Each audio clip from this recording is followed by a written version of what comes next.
വെളുത്ത പഞ്ഞി പോലെയാണ്.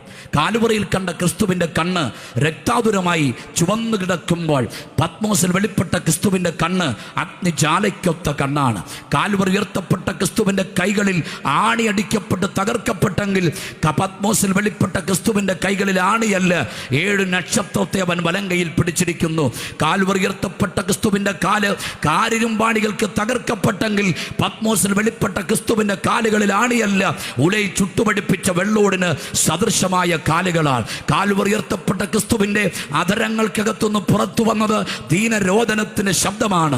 എലി എലി ലമ്മ ശബക്താനി, എൻ്റെ ദൈവമേ എൻ്റെ ദൈവമേ നീ എന്നെ കൈവിട്ടതെന്ത്. പക്ഷെ പത്മോസിൽ വെളിപ്പെട്ട ക്രിസ്തുവിന്റെ അധരത്തിൽ നിന്ന് പുറപ്പെടുന്നത് ദീനരോദനത്തിന് ശബ്ദമല്ല, പെരുവെള്ളത്തിന്റെ ഇരച്ചിൽ പോലെയുള്ള ശബ്ദമാണ്. ഇന്ന് രാത്രി ഞാൻ ഇത്രയും ചുറ്റിക്കറങ്ങി പറഞ്ഞതിന്റെ കാര്യം എന്തെന്നറിയണ്ടേ? ആസന്ന ഭാവിയിൽ ഇതേ പ്രൗഢിയോടെ ദൈവസഭ നമ്മുടെ കർത്താവിനെ കാണാൻ പോവുകയാണ്. അത് വിശ്വസിക്കുന്നവർ കരമുയർത്തി സ്വത്രം പറ. ഇനി ക്രൂശിക്കപ്പെട്ടവനായിട്ടല്ല, രക്തമഴിക്കപ്പെട്ടവനായിട്ടല്ല, തകർക്കപ്പെട്ടവനായിട്ടല്ല, തിരസ്കരിക്കപ്പെട്ടവനായി നമ്മുടെ കർത്താവിനെ അനൂര ഭാവിയിൽ നമ്മൾ കാണാൻ പോകുന്നെന്ന് ആവേശമുള്ളവർ സ്വത്രം പറയട്ടെ.